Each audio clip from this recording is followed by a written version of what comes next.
Hey, netizen asik Indonesia, buset, luar biasa sekali ya malam hari ini. Perkenalkan, nama saya adalah Larry Luanov dan senang sekali tentunya Larry bisa memandu sesi virtual talk semalam hari ini dengan topik yang sangat luar biasa sekali. Sorry ya, ini agak ribet, riuh gitu ya kalau bahasa Indonesianya, bukan nih bahasa Sundanya. Oke, dan kali ini kita akan membahas topik yang sangat seru sekali, tentunya di Siberkreasi Netizen Fair 2020. Dan topik yang akan kita bahas kali ini adalah mengenai surviving and striving. Luar biasa sekali ya. Nah, tentunya netizen asik Indonesia juga berada di rumah dan juga menjaga jarak itu menyebabkan orang itu cenderung lebih banyak ngemil. Terlihat seperti porsi badan saya sekarang ini, ya. Tidak seperti biasanya karena kebanyakan diam aja di rumah. Nah, mungkin kalian juga ngerasain hal yang sama, jarang banget bergerak. Misalnya, mungkin kalian udah lama nggak ke mall, nggak ke pasar, tidak melakukan aktivitas biasanya. Mungkin yang suka olahraga udah lama nggak nge-gym gitu ya. Nah, apalagi nih, sekarang ini kamu nggak bisa ketemu sama keluarga besar, teman-teman, ataupun sama yang lainnya. Para ahli juga menyarankan nih netizen asik Indonesia beberapa perubahan gaya hidup yang tetap dapat dilakukan di rumah demi menjaga kesehatan fisik dan juga mental kita. Nah, berbagai nasihat juga ini dari para dokter dan juga ahli sering dipraktekkan masyarakat untuk menjaga kesehatan dan juga meningkatkan imun tubuh. Pola makan atau diet sehat dan juga olahraga itu ternyata memegang peranan penting dalam menjaga kesehatan dan juga meningkatkan imun tubuh semasa pandemi. Tapi sayangnya masih banyak juga masyarakat Indonesia yang tidak mempraktekkan hidup sehat sehingga tubuhnya ini rentan sakit dan juga terserang virus. Tentunya Siberkreasi ini sekarang mengundang Dr. Twindy Rarasati yang merupakan public figure serta COVID-19 survivor atau COVID survivor, dan juga ada Dennis Hadi. Ya, Dennis Hadi ini merupakan public figure dan juga promotor hidup sehat untuk berbagi pengalaman mereka menghadapi pandemik COVID-19 ini. Serta mereka juga akan ngasih tips-tips menjalani hidup sehat itu seperti apa sih? Nah, kalau gitu nggak usah lama-lama lagi ya netizen asik Indonesia. Mungkin kalian juga tadi udah seru-seruan dari pagi sampai dengan malam hari ini. Sudah melihat banyak sekali performance juga. Ada Yura Yunita dan lain-lain ya. Tapi kalau sekarang kita akan bahas ngobrol-ngobrol dulu barengan sama Dr. Twindy dan juga ada Dennis Hadi. Halo Twindy, apa kabar? Halo, apa kabar? Aku panggilnya Dr. Twindy, kakak, dedek. Adik. Oh, adik Karena Twindy. twin. Jadi kembar, yang satunya namanya Twinda, yang satu Twindy. Oh gitu, oke. Adik Twindy, sehat adik? Sehat kakak hari ini, alhamdulillah. Sehat ya, alhamdulillah. Dan juga kita juga sudah menyapa, ada Dennis ya. Dennis, apa kabar? Baik. Baik ya, sehat juga ya? Sehat. Luar biasa. Oke, kita akan langsung ngobrol-ngobrol barengan sama dua narasumber ini ya, netizen asik Indonesia. Aku pengen nanya juga sama Twindy. Twindy ini kan adalah COVID survivor, ya kan? Boleh nggak sih cerita sedikit awalnya sampai Twindy ini terpapar virus COVID-19 ini?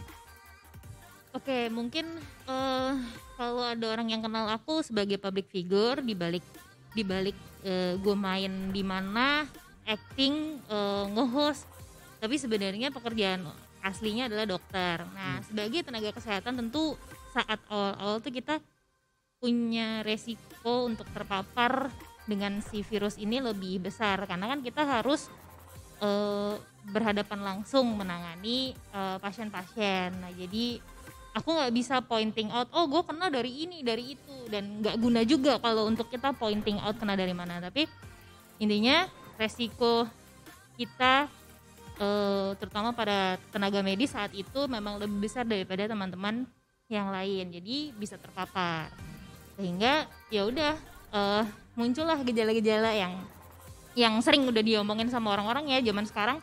Harusnya sih udah hatam kali ya gejala COVID itu apa aja gitu, demam, batuk, pilek, tapi nggak cuman itu dan tidak selalu ada demam, batuk, pilek, tapi bisa juga hilang indera penciuman, sesak napas, fatigue atau kelelahan yang amat sangat, sakit kepala, diare, nyeri perut, jadi banyak.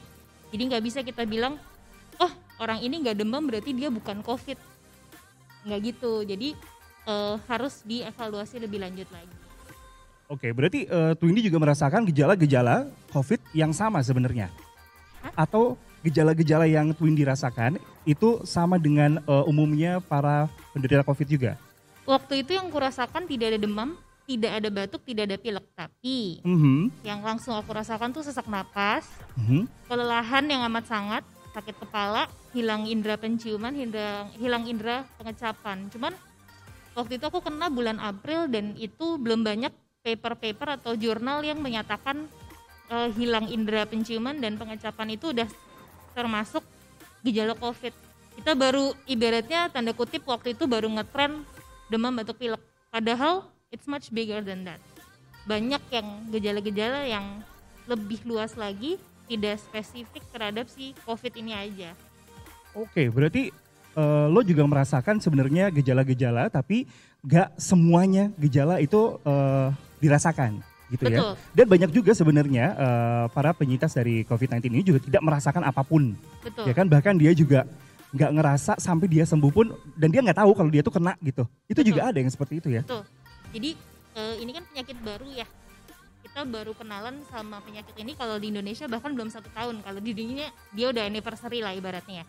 Tapi itu menandakan kita masih banyak penelitian-penelitian yang harus kita lakukan untuk melihat nih sebenarnya karakteristik si virus ini kayak gimana sih. Gitu. Makanya ada pasien-pasien yang kita lihat kok dia kayaknya nggak bergejala apa-apa, tapi ternyata setelah di swab PCR itu dia positif. Atau ada juga pasien-pasien yang sangat amat khas banget gejalanya gitu, tapi setelah dilihat ternyata bukan COVID gitu. Jadi ini mungkin bisa membingungkan, tapi ini ada satu tips dari aku, kalau kita rajin tanda kutip mencatat apa yang kita rasakan day to day. Misalnya nih hari ini gue ngerasa kayak agak gak enak badan nih, tanggal berapa nih, kita lihat tanggal berapa, dicatat, and then besokannya kita lihat lagi, kenalin lagi diri lebih dalam lagi, tiba-tiba muncul ada gejala-gejala tambahan, itu kita catat, itu bisa sangat amat membantu dokter dalam membantu diagnosa, sehingga nantinya treatmentnya akan disesuaikan gitu, dibandingkan kalau kita abai sama diri sendiri. Kadang kalau dulu tuh kita suka ngerasa ini ya sih, insecure kalau misalnya aduh gue gak enak badan, terus tapi nanti kalau gue gak masuk nanti gue diomongin teman sekantor lagi. Pernah gak sih ada yang ngerasa kayak gitu? Atau udah deh gak apa-apa gue paksain masuk. Nah ini tuh lagi zamannya pandemi, kalau kita ngerasa gak enak badan, yuk coba at least cek, at least berobat gitu, konsul. Barulah kalau misalnya kita udah sure kalau kita oh gue aman, nyaman, sehat, baru kita kerja lagi gitu. Oke, dan untuk Windy sendiri, ini kan banyak yang menyarankan bahwa kalau misalnya lo terpapar, lo bisa istirahat atau isolasi mandiri selama 2 minggu. Tapi yang lo rasakan pada saat lo terpapar COVID-19 ini, berapa lama akhirnya lo dapat hasil negatif? Negatif itu setelah gue dirawat di rumah sakit 2 minggu. Oh benar, berarti sekitar 14 hari. Tapi bukan berarti semua pasien itu setelah dia terpapar COVID hari ke-14 itu udah pasien negatif, enggak. Ada juga yang hasil PCR-nya masih positif sampai hari ke-42, sampai hari ke-50 gitu tuh masih ada. Karena si PCR ini ibaratnya dia itu mendeteksi virus yang ada di tubuh kita, tapi dia tidak mengindikasikan aktif atau enggak sih virusnya di tubuh kita. Jadi even bangkai virusnya pun masih ada. Kalau protokol yang baru yang saya baca itu sekarang kalau pasien ini tidak ada gejala itu bisa isolasi mandiri selama 10 hari, kemudian tidak perlu follow up PCR, boleh aktivitas lagi. Kemudian kalau dia ada gejala, selesai gejala tambah 3 hari tambah 10 hari. Kalau dia gejalanya berat juga kayak gitu. Jadi karena ini penyakit baru lagi-lagi ya, aku pengen ngingetin bahwa ilmu pengetahuan tuh terus berkembang loh. Jadi akan ada selalu update.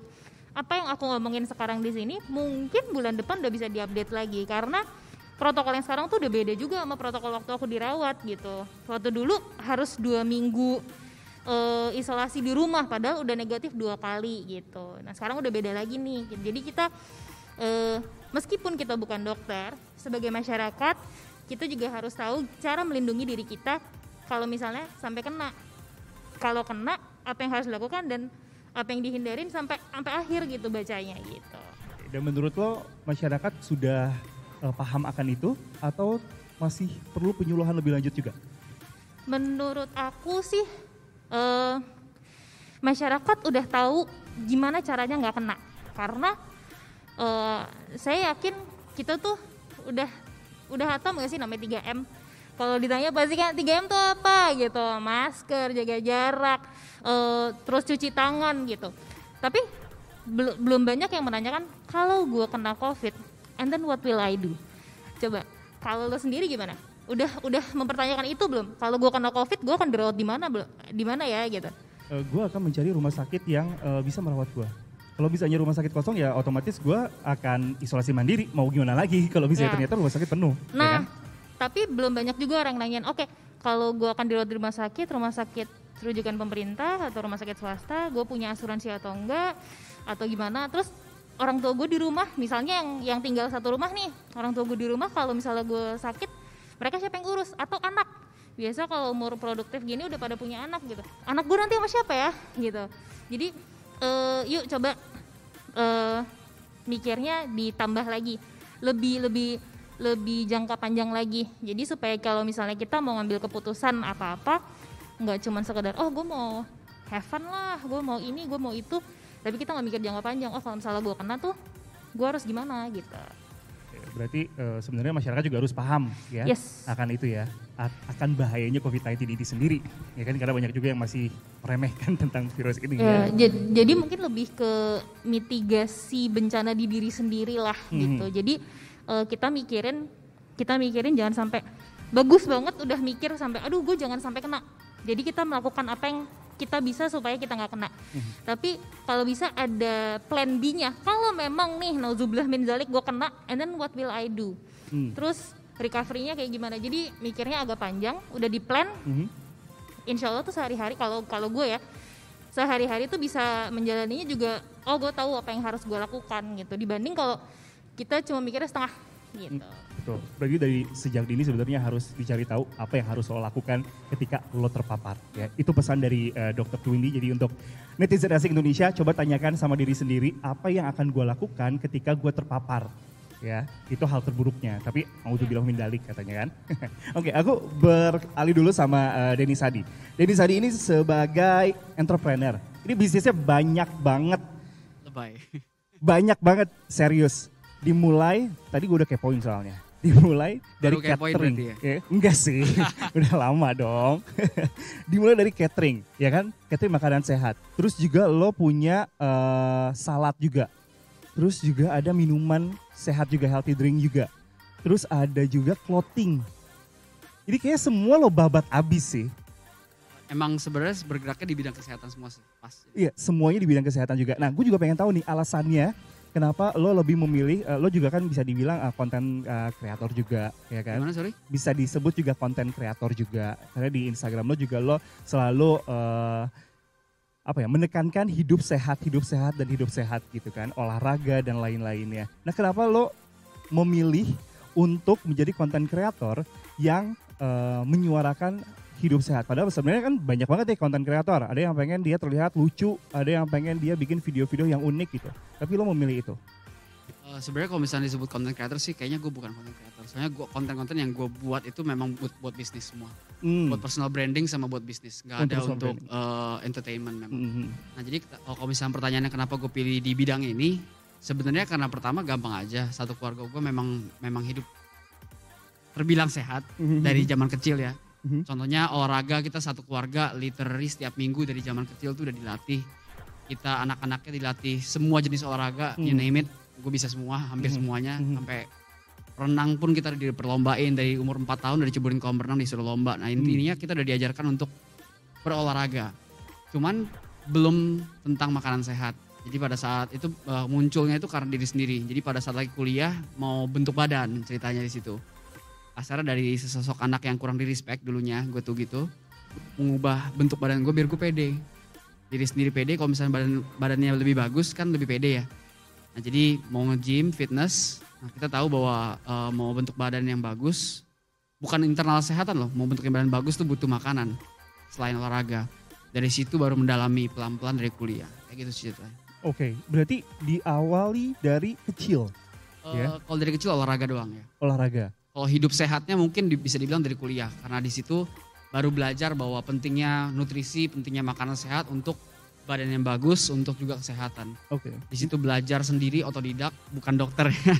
Jadi pas di pahaman dokter, intinya ya itu otodidak sendiri, pelajarin dan pelaku sih ya. Karena menurutku ya seorang ahli itu bukan cuma dari akademis doang, tapi ketika seseorang itu sudah mempelajari hal tersebut, satu bidang itu udah bertahun-tahun dan terlebih sudah mempraktekkannya ke diri sendiri.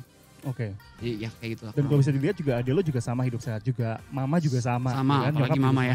Ya kan, semuanya hidup sehat. Semuanya badannya bagus-bagus. Dan mamanya awet muda sekali, luar biasa sekali. Ya, jadi kasarnya setelah mempelajari hal itu, kenapa aku nggak mau sebut aku content creator, karena aku membuat konten untuk mempromosikan healthy living. Kasarnya seperti itu. Jadi mempromosikan diri sendiri, segala macam untuk naikin personal branding dan healthy market. Gitu. Jadi pertama kali buat sosial media pun nggak ada yang suka. Oh ya? Di unfollow dulu. Dulu zamannya kan pertama bayangin deh pas SMA tuh orang kan ini nggak di respect nih anak nih ya. Badung nih, beda sendiri yang lain. Nggak di respect, terus tiba-tiba dia sok-sok ngajar, sok-sok upload foto-foto fitness, sok-sok motivasi ya pasti dibenci. Di unfollow, segala macam itu udah sering terjadi. Cuman maksudnya di situ yang orang lain nggak sadar adalah ketika aku lakukan itu, aku sebenarnya meng-create market masa depan aku yang sekarang. Dulu mungkin gak kelihatan kan, tapi sekarang now bisa jadi kayak gini ya karena mungkin 8 tahun lalu udah mulai market kesehatan gitu. Oke, berarti lo mau buktikan sama orang-orang yang pernah meremehkan lo ya. Luar biasa sekali Dennis. Tapi gue juga pengen lo dong share pengalaman lo menjaga hidup sehat apalagi di masa seperti ini ya. Pada saat PSBB, pada saat lagi ada pandemi seperti ini gitu ya. Karena mungkin orang-orang juga netizen asing Indonesia juga merasa terbatasi. Nah apa nih yang harus mereka lakukan? Jujur pertama kali denger COVID-19 kan dari China ya waktu itu ya. Gak pernah takut sih jujur aja. Sebelum itu masuk ke Indonesia gak pernah takut. Tapi pas masuk ke Indonesia langsung kalang ketir, semua orang Indonesia langsung ketakutan. Apalagi sekarang kan udah punya anak ya, hampir 1 tahun. Itu lebih takut. Jadi takutnya bukan buat diri sendiri, tapi menurut gue ya kalau gue kena, gue masih sehat. Amin ya, amin. Amit-amit sih kena ya. Tapi menurut gue sih kalau gue mikirin diri sendiri, gue masih bisa jaga. Tapi kalau udah menyangkut anak, istri, orang tua, nah itu yang menurut gue lebih berbahaya. Jadi kasarnya kalau ketika kita lagi, sama kayak dokter tadi bilang bahwa kita harus mikirin konsekuensinya. Bukan cuma kita doang yang bisa kena, tapi orang-orang sekitar juga bisa kena. Kasarnya kalau tadi dokter ngomong seperti itu, aku ngomong kebalikan nih. Ketika kita diajak jalan sama teman-teman, aku sering nolak. Gak enak sebenarnya nolak itu. Tapi takut gitu. Jadi memang harus mikirin anak istri di rumah, kasarnya gitu. Dan satu lagi sih, masukan sedikit ya. Kadang bukan COVID-19-nya sendiri yang bisa membunuh, tapi terkadang mindset kita juga yang terlalu ketakutan terkadang. Kita berjaga-jaga itu boleh, kita berjaga-jaga harus justru. Tapi kita nggak boleh sampai terlalu over panic. Karena mindset bisa create everything. Itu menurut aku. Jadi aku ya selalu meluangkan waktu untuk olahraga, jogging sendiri, dengerin lagu positif semuanya itu untuk meng-create positive mindset. Biar aku tetap positif dan amin terhindar dari yang lain. Yes, setuju sih, mindset juga penting banget ya. Karena kalau misalnya mindset lo selalu negatif terus ya bawaannya bisa-bisa juga ya lo bisa terpapar gitu kan ya. Hasilnya juga negatif ya kan. Jangan sampai seperti itu. Saya pernah ini sedikit waktu itu. Pernah pilek kan. Pilek pada saat pilek dikit doang. Tapi memang aku gampang pilek. Aku punya sinus. Sampai sekarang punya sinus. Jadi memang gampang banget pilek. Pas pilek sekali, aduh gue corona gak ya? Langsung, aduh kok gue anget ya? Beneran anget langsung. Kayak mindset mikir, aduh gue anget gak ya? Beneran anget. Habis itu udah mikir enggak. Sehat-sehat. Sehat terus sampai sekarang 9 bulan justru pas lagi corona 9 bulan ya. 9-10 bulan ya. Justru gak pernah sakit. Padahal tadi sebelum corona sering pilek, sering sinus, sering demam kadang-kadang. Justru ini gak pernah sakit sama sekali. Oh luar biasa ya. Mungkin karena lo juga istirahatnya cukup. Mungkin olahraganya makin kuat juga. Olahraganya juga sama ya, seimbang ya. Udah gitu kan kita sekarang udah mulai digalakin cuci tangan, pakai masker. Jadi ya less likely kita untuk terserang penyakit-penyakit saluran pernafasan atas gak sih? Karena kita sekarang udah berusaha nih lebih bersih lagi lah ibaratnya. Sekarang makan juga pasti dijaga, gak bisa asal kan. Betul. Makan gak mungkin, aku sampai sekarang nih ya, gak boleh makan di luar. Gak boleh makan? Di luar. Oh ya? Iya. Jadi benar-benar masak jadi memang sendiri? Enggak, kadang kalau memang mau makan di luar kita bawa ke rumah, kita panasin di rumah. Oh oke. Jadi memang nggak belum sentuh makanan di luar selama 10 bulan. Makan di luar ya.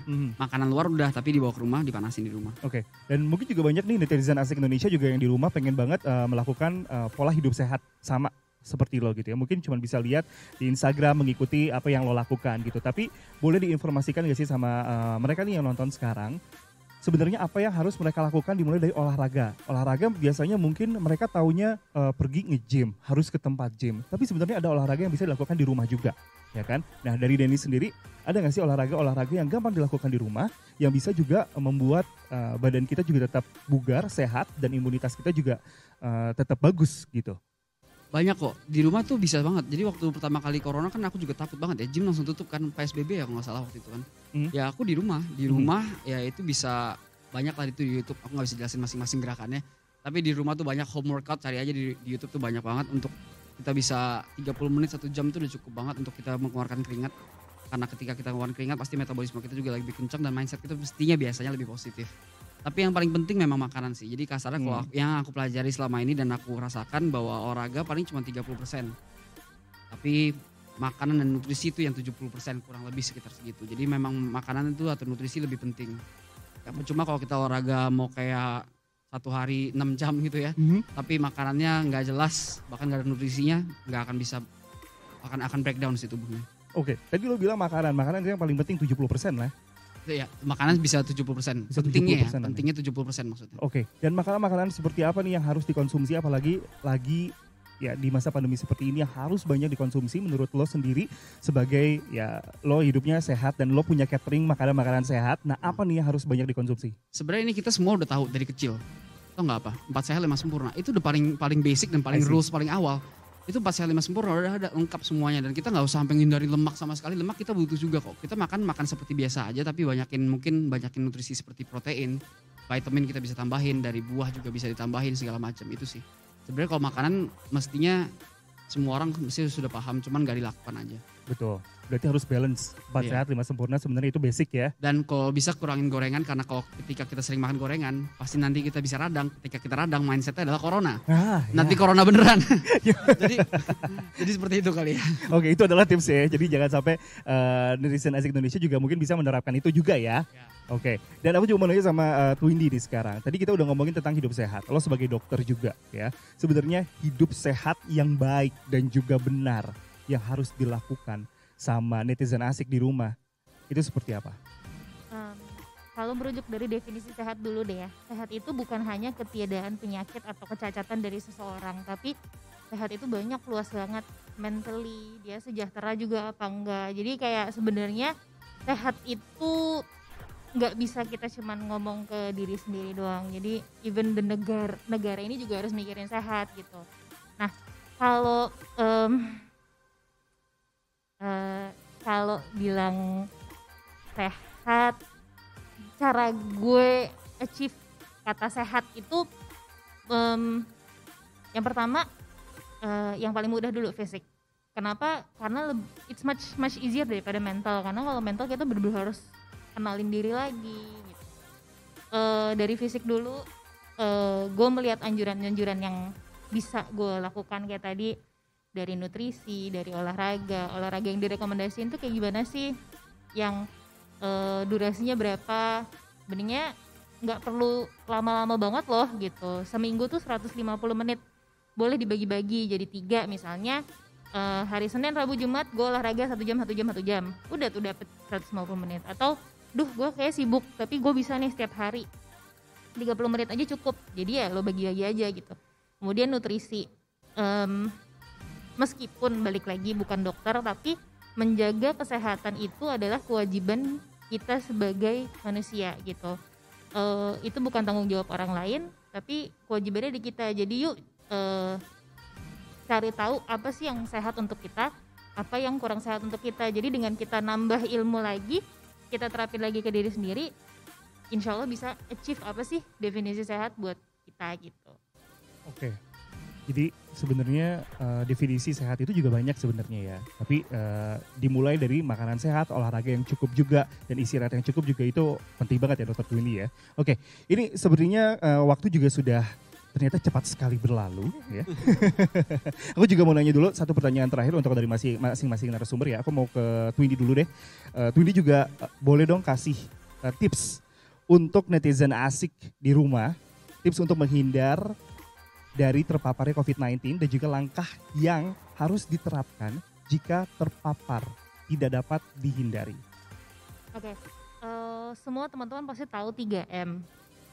Selain protokol kesehatan yang sudah digambang-gambangkan, yuk kita tambah lagi ilmunya, kita update lagi ilmunya. Setiap minggu, setiap bulan itu pasti akan ada yang berubah dari si COVID-19 ini. Ada teman-teman yang merasa stres kalau baca berita. Kalau memang stres baca berita, yuk cari sumber informasi yang valid yang mungkin tidak mencetuskan stres. Jadi pinter-pinternya kita aja menyesuaikan.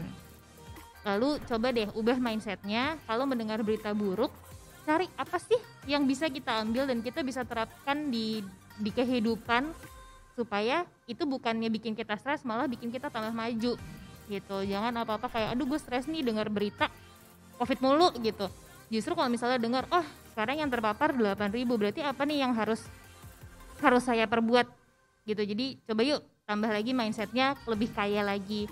Kemudian kalau memang it's inevitable terpapar COVID, selain tadi yang sebelumnya yuk mitigasi bencana, kalau memang sudah terpapar, saya ingin mengingatkan satu, tracing. Kalau memang terpapar bukan berarti kita harus menyembunyikan bahwa saya COVID nih, aduh takut nanti orang-orang pada ngejauhin. Jangan takut, jangan bikin stigma untuk diri sendiri. Semangat, kasih tahu aja orang-orang teman-teman terdekat yang misalnya pernah kita kontak dalam tujuan untuk tracing supaya mereka juga dilakukan pemeriksaan. Karena kalau kita positif, kita diem-diem aja, kita nggak tahu teman kita ini positif apa enggak, tiba-tiba dia pulang ke rumah memaparkan ke keluarganya. Jadi tracingnya dikencengin lagi. Oke, jadi kita juga harus lebih care sama diri sendiri juga orang lain ya. Jangan sampai lo juga arogan dan juga egois hanya memikirkan diri lo sendiri gitu kan. Yes, and in this pandemic, when you help others, you help yourself.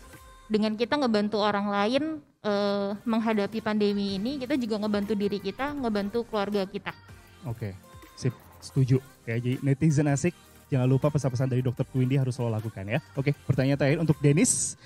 Dennis, apa nih yang lo lakukan sebagai seorang yang selalu menyuarakan hidup sehat untuk mempromosikan dan juga mendorong nih masyarakat untuk berperilaku dan juga menjalani hidup sehat? Oke, kita cepat aja karena waktunya udah mau habis. Siap. Oh tadi dokter bilang 3M, saya tambahin 1M lagi. Mindset aja. Mindset. Jadi kasarnya jangan sampai tertular COVID, tapi jangan sampai mindsetmu membunuhmu sendiri. Itu sama ada satu lagi sih, mungkin ini lebih ke mindset juga. Kasarnya pertama mau nanya dulu deh. Handphone lo harganya berapa? 10 juta? Ya sekitar segitu. Rumah harganya berapa? Rumah 2M. Mobil ratusan juta. Banyak orang dari kita, banyak juga hampir semua orang membeli handphone itu berlomba-lomba. Apple keluar langsung coba beli handphone yang baru itu berburu-buru. Rumah dengan gampangnya dibeli. MM-an, mobil ratusan juta. Tapi kenapa orang Indonesia, kebanyakan dari orang semua manusia sih, untuk kesehatan buang sepeser pun aja susah kadang-kadang. Kayaknya gak perlu lah, belum sakit. Memang berapa sih harganya kesehatan itu? Harganya adalah ya waktu yang kita bisa tinggalkan sampai kita bisa lihat cucu anak kita. Kasarnya gitu. Jadi menurutku orang-orang bisa spend so much money for everything else, tapi untuk kesehatan bahkan mau spend 30 menit untuk olahraga di rumah aja gak mau. Itu sih, lebih ke situ sih. Jadi wake up aja lah, karena mungkin semua mobil, semua rumah, semua handphone tidak akan ada harganya lagi kalau misalkan kesehatan itu udah hilang. Gue merasa tertampar banget tuh dengan perkataan dari Dennis.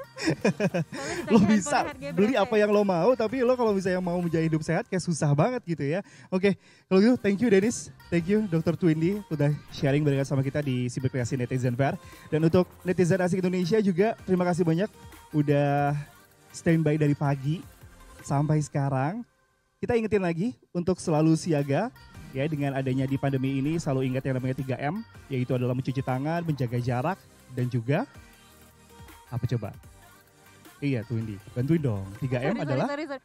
Lupa dia. Oke, dia menjaga jarak, gitu. memakai masker, mencuci tangan. Mencuci tangan. Sorry, udah ya. kayak Jadi jangan sampai jangan sampai kelewatan untuk selalu menjaga 3M-nya. Tambahan tadi dari Dennis adalah mindset ya. Oke, kalau gitu untuk netizen asik Indonesia jangan kemana-mana juga karena sebentar lagi juga kalian akan dihibur dengan penampilan yang seru juga, ya kan? Terus juga nanti akan ada Cyber Creative Awards dan jangan lupa untuk scan QR code yang ada di layar kalian supaya kalian bisa ngedapetin e-certificate. Oke, karena kalau misalnya nggak di-scan nanti nggak dapat e-certificate-nya. Kalau gitu saya Larry Nulanov, pamit, sampai ketemu lagi. Bye-bye!